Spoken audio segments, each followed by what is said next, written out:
noches, candidato Paul Westán. Es un placer contar con su presencia. Soy Belén Villasís, de Híbrido 1. Walter Peralta, Sociales 2. Un gusto con nosotros. Es un placer para nosotros tenerlo aquí en el espacio de entrevistas de Conoce tu Candidato de Ipsos Solution. Quisiéramos preguntarle algunas cosas para llevar nuestro conocimiento sobre ustedes más allá. Es una dinámica de preguntas y respuestas rápidas. Nombre completo. Paul Fernando Westán Carabajo. Profesión. Abogado. Agrupación política. Construye 25. ¿Algún sueño frustrado que tenga? Ser asambleísta más joven para cambiar la realidad. ¿Algún talento oculto? La música, me gusta tocar la guitarra. Nos hemos tomado el atrevimiento de indagar en su talento y hemos escuchado algunos covers de su juventud. Sí, nos gusta hacer música rock latino, como Enanitos Verdes, Bajos Sueños, Gustavo Cerati, Soda Stereo, etc. ¿Mayor logro? Yo creo que graduarme por la dificultad que en mi juventud tenía el tema del estudio universitario, ¿no? ¿Mejor amigo en la asamblea? Juan Carlos Camacho, asambleísta de Construye 25 de Bolívar. ¿Alguna anécdota graciosa que tenga usted de su juventud? Bueno, sí, cuando era enamorado de mi actual esposa, por querer impresionar, quería saltarme de un columpio y me caí de barriga y me quedé sin aire. Paul, defínase en 3 palabras. Valentía, compromiso y lealtad. Para ver qué tan determinado es, vamos a darle 2 opciones. Usted tiene que elegir una de las 2. ¿Ya? ¿Lionel Messi o Cristiano Ronaldo? Messi. Seguimos. ¿Nacionalización o privatización? Nacionalización. ¿Ceviche o encebollado? Encebollado. ¿Chicha o canelazo? Canelazo. ¿Izquierda o derecha? Derecha. ¿Igualdad o equidad? Igualdad. ¿Fernando Villavicencio o Daniel Noboa? Fernando Villavicencio. Ahora quisiéramos saber el motivo por el que usted se lanza a la reelección. Mire, yo creo que hemos dejado un estereotipo del político no tradicional y sobre todo hemos demostrado que desde la provincia del Cañar se pueden hacer las cosas bien, incluso sin ser presidente de la República. Hemos hecho lo que en esta provincia por más de 10 años ha estado abandonado, temas de fiscalización, temas de legislación desde la provincia del Cañar. Y eso lo reconocen los medios de comunicación nacional. No lo digo por Westán, porque a veces dicen, si no se lame el gato, ¿quién le lame? Pero eso lo dicen los medios de comunicación nacional. Somos el asambleísta con más proyectos de ley de los 137 actuales, el asambleísta que ha obtenido resultados en fiscalizaciones de lo que nadie se ha preocupado en esta provincia, como el caso UNAE, como el caso de corrupción en los jueces y administradores de justicia, como el tema de radares, como el tema de los carnets de discapacidad, que me ha traído muchos problemas, pero si no lo hacía un joven, sobre todo con el respaldo de los 7 cantones de la provincia de Cañar, no lo hacía nadie. Candidato, ¿qué diferente tiene de su propuesta de campaña de cuando ganó las elecciones a la propuesta de campaña de ahora? Bueno, en primer lugar, porque hemos cumplido todo lo que propusimos en una primera campaña. Todos los proyectos de ley están presentados. ¿Qué me diferencia? Que hemos obtenido resultados y que tenemos proyectos de ley que han sido estancados por el sector correísta, por ejemplo, y también por los sectores que coalicionaron en un inicio de la asamblea, como los socialcristianos, como Pachacuti, que hoy es una empresa más de la política provincial, y sobre todo con los camiseteros, con los levantamanos y con los clientapuestas. Las propuestas que tenemos son para seguridad, empleo y sobre todo salud pública, que en la provincia de Cañar está abandonada. ¿Algo que destacar de su propuesta nueva? Bueno, yo creo que hay algo muy interesante que es el tema de la seguridad y la implementación de escáneres en peajes y puntos álgidos de la vialidad ecuatoriana. Por las vías se está transportando droga, armas, municiones y objetos ilícitos. Los escáneres que ya existen, por ejemplo, en países como México, Estados Unidos, permitirán que se detecte y les vamos a golpear la mano a la criminalidad, a las mafias. Y con eso podemos buscar al menos paz, tranquilidad en cantones. En otro cantón, en Azogues, la capital provincial, no es muy agravante a pesar de que hay muertes violentas, pero por ejemplo en la Troncal tenemos una serie de extorsiones y a esto se ancla otra política con el tema de la responsabilidad penal de jóvenes. Creemos que desde los 16 años, si somos facultados para votar, pues también tenemos conocimiento para responder por los sicariatos, por las extorsiones, por las vacunas, así es que esa es la propuesta, ¿no? Candidato, ¿cómo puede explicar a alguien de nuestra edad qué es la función de un asambleísta? ¿Qué hace un asambleísta? Mira, un asambleísta hace la construcción normativa, las reglas para poder convivir en paz. Así como cuando en su casa su papá dice, si no llegas hasta las 10 de la noche, mañana ya no sales, hay reglas. Esas reglas hacen los asambleístas para toda la convivencia pacífica social.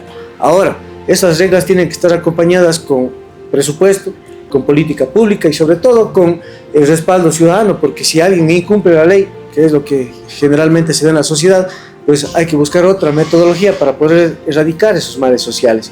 Esa es la función de legislar, crear la norma. Y la función de fiscalizar es controlar que todos los recursos públicos que están en manos de las entidades de los que nos gobiernan, incluso de los asambleístas, sean de acuerdo a la ley y que no nos roben, que no nos sigan mintiendo, que no nos sigan viendo la cara y que no nos sigan robando la esperanza a todos los ecuatorianos. Sabemos que para llegar a ser asambleísta usted necesita que personas que lo guíen dentro de ella. ¿Usted con qué criterios ha escogido a sus asesores? Bueno, hay un criterio en primer lugar de coherencia y de lealtad, porque cuando uno emprende un proyecto político necesita estar con personas que sostengan ese proyecto político. En primer lugar, no sostiene el equipo con el que uno va a la asamblea, sostienen las personas de los 7 cantones de la provincia de Cañar, los que hayan votado y los que no hayan votado. Pero cuando llegamos allá se necesita experiencia, conocimiento legal, se necesita templanza y se necesita esa fidelidad hacia un proyecto social de la gente, no de las personas, porque nada es individualista. Paul, ¿todos sus asesores son de la provincia de Cañar? Absolutamente todos, a excepción de una amiga que es asistente, que maneja el tema de redes sociales y el tema sobre todo del espacio de vinculación con los sectores políticos que nos permiten trabajar para buscar que se materialice la norma que hemos creado. Paul, ¿qué significa su frase legislamos con resultados? Que todas las normas que hemos presentado, unas ya tienen efectos ante la ciudadanía y sobre todo la fiscalización tiene los resultados que la gente esperaba. Por ejemplo, recalco, retirar carnets de discapacidad a quienes obtuvieron de manera ilícita, vulnerando un sistema de salud pública. Muchos se jubilaron y hoy, por ejemplo, el IES está en quiebra, se jubilaron con plata de supuestas discapacidades. El quitar radares en el Cantón Cañar, el buscar cómo desmantelar la administración de justicia puesta a dedo. Son 2 concursos de jueces de la Corte Nacional de Justicia que nosotros nos encargamos de botarle el tacho a la basura. Y también, y esto no es nada personal con otros legisladores, pero también investigar qué es lo que han hecho. Y hay un caso muy grave que lo voy a denunciar y espero que sea este el momento. Hay un plagio de un proyecto de ley para el tema genético, de la genética humana que presentó la legisladora San Martín. Si ustedes ingresan a la página web, Google, ponen el proyecto de ley para genética humana, van a encontrar que ya presentó la Defensoría del Pueblo y ya presentó también la Corte Constitucional. Una copia y pega de ese proyecto presentó la legisladora. Eso no puede pasar. Si vamos allá es para crear y solucionar problemas de la gente, no para ir a copiar proyectos de ley, sino para que es como copiar la tesis. Y eso muchos nos hemos quejado de la gente que está en la legislatura. Yo creo que hay que terminarlo desde los espacios de elección popular. Hablando de sus proyectos, ¿cuántos proyectos de ley ha creado y cuántos han sido aprobados? De caso de no serlo, ¿por qué motivo? Mire, he presentado 17 proyectos de ley y una enmienda constitucional. ¿Por qué les hago esta diferencia? Porque la enmienda constitucional tiene otra tramitología, tiene, por ejemplo, el respaldo de 45 firmas de la legislatura, a diferencia del proyecto de ley que necesita usted 7 firmas de la bancada legislativa. Estos 17 proyectos de ley han sido calificados por el Consejo de Administración Legislativa, que es el órgano que hace como justamente el tema de que no esté plagiado, de que sea un proyecto que vaya a beneficiar a la gente y sobre todo que cumpla los estándares de materia legal, derechos humanos, derechos constitucionales, que sea sobre una sola materia y muchos otros parámetros legales. Pasa por este Consejo de Administración Legislativa y esto va a una comisión en la Asamblea, pero para esto se necesitan tiempos.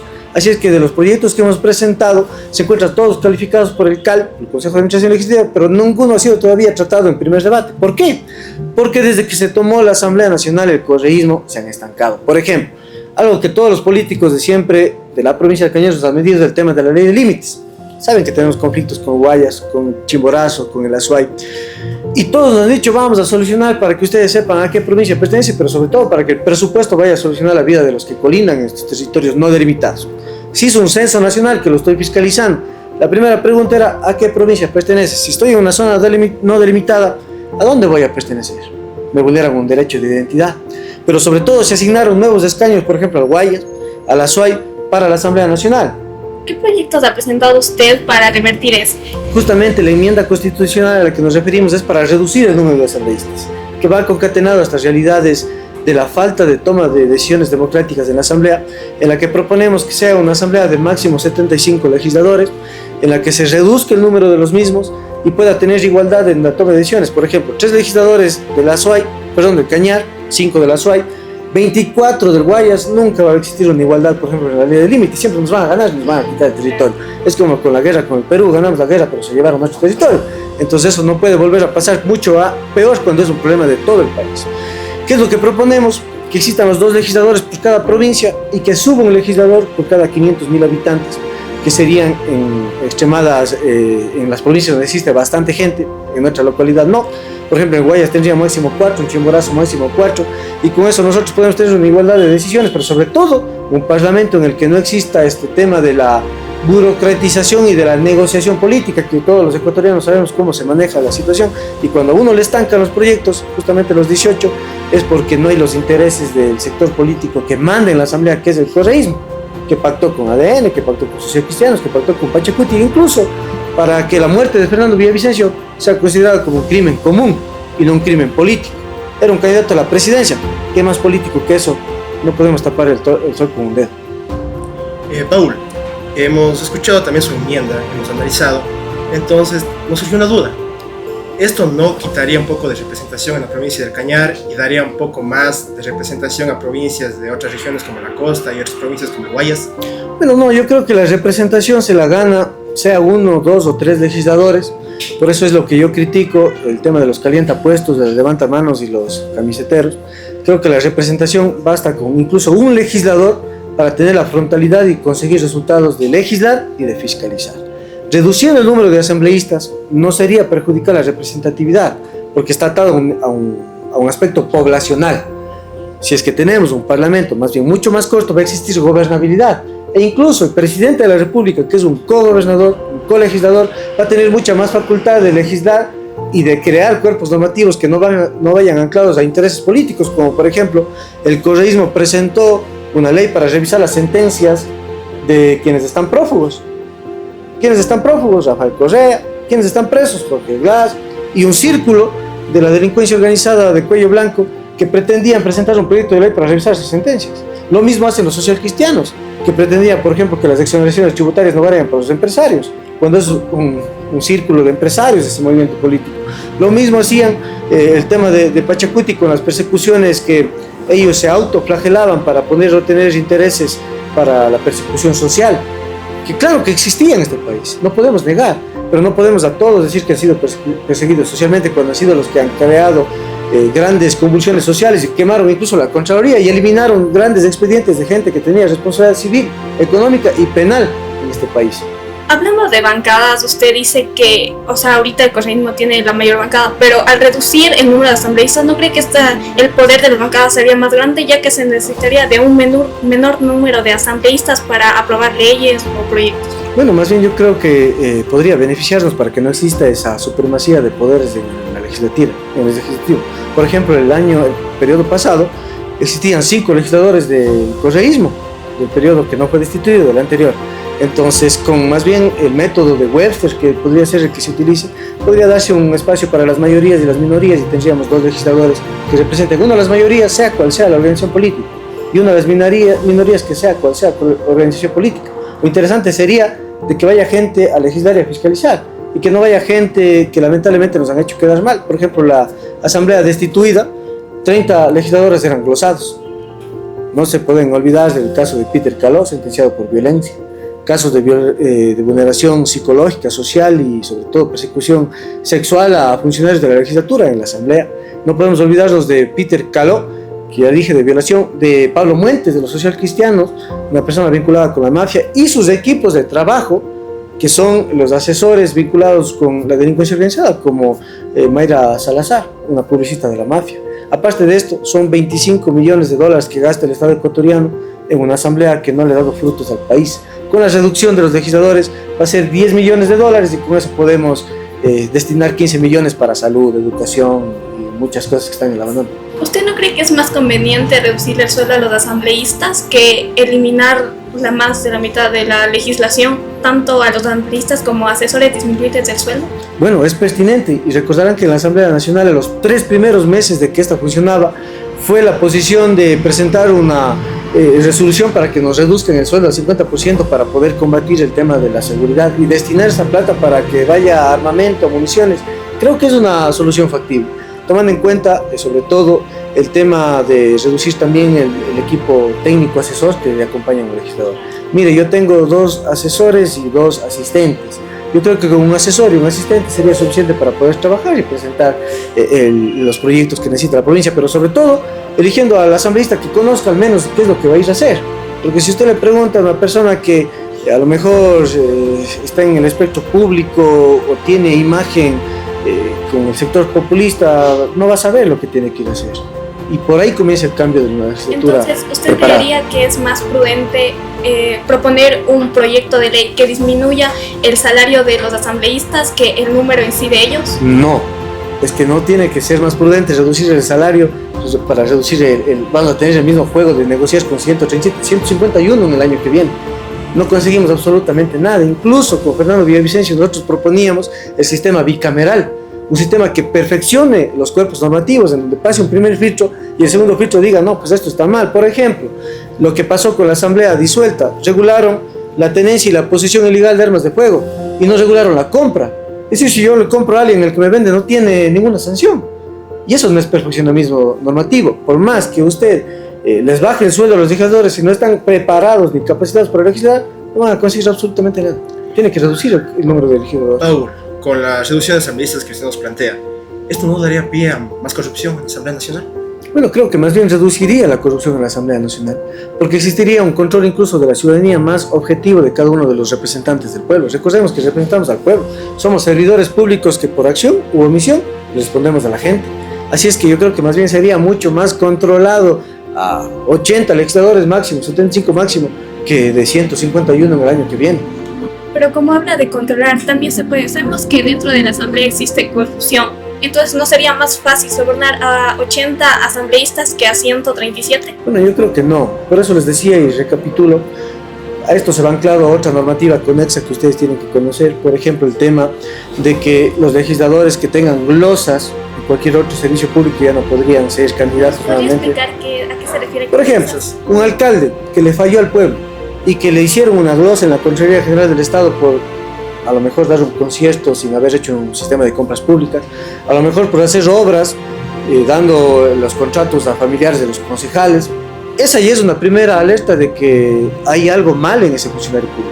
Él ya no podría ser candidato. Una persona que tenga una investigación en la fiscalía, por especulado, por enriquecimiento ilícito, por a lo mejor cualquier otro delito de la administración pública, conclusión, cohecho, ya no podría tampoco ser candidato. No importa si tiene o no tiene sentencia. El simple hecho de que existe una investigación ya nos da una seria duda de que podría estar involucrado en algo. Y muchos legisladores en este país han buscado ser candidatos, ¿para qué? Para tener inmunidad. ¿Qué es la inmunidad? Que cuando por ejemplo, yo estoy con una investigación por peculado y estoy llamado ya a una audiencia preparatoria de juicio, soy candidato, ya no me pueden juzgar en la instancia pertinente, porque contraigo inmunidad. Muchos han utilizado eso. Así es que yo creo que más bien hay que ir reforzando la normativa conexa para ir limitando a estas personas que nos han hecho quedar mal, para ir limitando el espacio de participación de quienes dicen que cuando el río suena, piedras trae. Si ya sabemos que una persona tiene estos antecedentes, pues no podemos permitirle que represente a una provincia. Como ese dicho que manifiestan los jóvenes, ya saben cómo me pongo, ¿para qué me invitan? Si ya sabemos quién es, ¿para qué le vamos a dar la oportunidad de que nos vaya a representar? Representamos a la gente que haya votado, no, representamos a una provincia. Candidato Huestán, Fernando Villavicencio en las elecciones pasadas tenía una idea para llevar asambleístas o candidatos al poder público, que aparte de tener un título tenían que haber servido de alguna forma al país, sea médicos, sea abogados, sea profesores. ¿Qué pasó con esa idea? ¿Van a retomarla? Bueno, las ideas de Fernando Villavicencio las hemos cumplido a cabalidad. En mi caso, y hablo siempre desde el punto de vista personal, mucho se ha querido satanizar decisiones de la legislatura en conjunto, como Construye 25, por ejemplo. Decían que nosotros hemos pactado con el correísmo porque han votado en favor del juicio político de Guarderas. Yo les digo aquí en las cámaras, yo no voté, porque yo fui abogado en contra de Jorge Glass, y Jorge Glass está preso por el delito de asociación ilícita, en el que yo fui abogado en su contra. Y el abogado de Jorge Glass era Eduardo Franco Lor, que era prácticamente el que llegó al Consejo de Participación Ciudadana y Control Social en base hasta Liga Azul, a la que yo les denuncié. Así que yo considero que todas las propuestas de Fernando Villavicencio han sido protegidas y sobre todo cumplidas a cabalidad. El tema del servicio social yo creo que es volver a juzgar a la gente. En mi caso, y siempre hablo desde el punto de vista personal, desde que tengo 16 años estoy vinculado con proyectos sociales, manejo casas de acogida, manejo una fundación que hace brigadas médicas, no estoy haciendo como ciertos sectores políticos, brigadas médicas en un mes de campaña y quieren hacer brigadas médicas para solucionar los problemas de salud de la provincia. No, nosotros lo hemos hecho toda la vida y sobre todo la vinculación que tenemos con los sectores comunitarios como juntas de agua, como los artesanos madereros del Cañar, como todos esos sectores que nos han permitido servirles desde cualquier punto de vista, nos han permitido estar sentados acá y seguir siendo los mismos, que eso es lo importante, porque la política es pasajera, transeúnte. Muchos llegan a la asamblea y ni siquiera, por ser de la misma provincia, ya saludan, pasan reyes. No conocen, pero tienen que tener en su mente que algún día volveremos a donde estábamos, con la gente, a nuestros pueblos, a nuestras comunidades. Tenemos que seguir siendo los mismos. No podemos cambiar ni marearnos por haber obtenido un espacio para servir a la gente. Para concluir, candidato, si usted el día de hoy tuviera oportunidad de liderar un proyecto político en el país por medio de cualquier poder del Estado, ¿cuál sería y por qué? Bueno, yo creo que tenemos un proyecto político que lo construimos desde muy joven. Yo hice mis bases en un proyecto político de centro, progresista, que no cree en las ideologías de izquierda, que no cree en las ideologías de derecha, que no cree en el populismo, que cree en la meritocracia, que cree que los jóvenes, por ejemplo, no pueden estar utilizados para ir a levantar una bandera a cambio de un espacio o de un trabajo, que cree que no debe existir inversionistas de política a cambio de puestos, que cree que la empresa y la prostitución de la política tiene que terminarse. Ese proyecto político se llama Centro Progresista Nacional. Y si algún día la vida me da la oportunidad de representar a la provincia del Cañar, ya no provincialmente, nacionalmente, pues espero que sea en nombre de ustedes y de todos. Y más bien les llamo para que se sumen a este proyecto político que construye 25, nos acoge, pero que tiene ideología mucho más profunda de un cambio social, que creo que es lo importante. Como último mensaje, ¿usted quisiera decirle algo a los jóvenes de la provincia? Por supuesto, yo les quiero agradecer en primer lugar, porque la historia de un joven que comenzó hace muchos años atrás se materializó. Yo siempre soñé en ser legislador y me preparé para esto. Siempre soñé en hacer cambios radicales desde la provincia del Cañar y lo he logrado.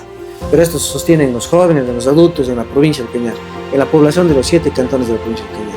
Dennos una oportunidad a nosotros, y digo a nosotros porque esto no es individual, es colectivo, de seguir trabajando y dejando en alto la provincia del Cañar. Yo les quiero agradecer a ustedes, agradecerles a los jóvenes, a los adultos, a las mujeres, a todos que les conforman la provincia de Cañar, los 7 cantones. Decirles de que este año para mí ha sido una historia conjunta con el pueblo de la provincia de Cañar. Permítame seguir desmantelando la corrupción, seguir desmantelando la mafia, seguir desmantelando a quienes se han burlado de cada uno de los ecuatorianos. Desde la provincia del Cañar podemos trascender juntos. Desde la provincia del Cañar podemos hacer cosas importantes por el país. La legislatura y la fiscalización no es pasajera, no es momentánea, es un compromiso de vida de los bravos cañares. Les agradezco a ustedes infinitamente. Que viva Construye 25, que el 2025 es de la 25. Muchas gracias. Hola, buenas, estamos aquí con Jota. Este es proyecto, gracias por el espacio y la apertura que nos dieron acá. Hermano, siempre un placer. Felicito al Centro de Estudio ITSU porque son iniciativas buenas que ayudan bastante a la juventud. Y nada, o sea, siempre cuenten con este local para si ustedes deseen. Como digo, les felicito por el proyecto y están más que bienvenidos para que conozcan el local, un poquito la cultura de las cervezas que estamos preparando acá en nuestra ciudad. Y que tengan este espacio de sociabilización también y de distracción ante los quehaceres diarios.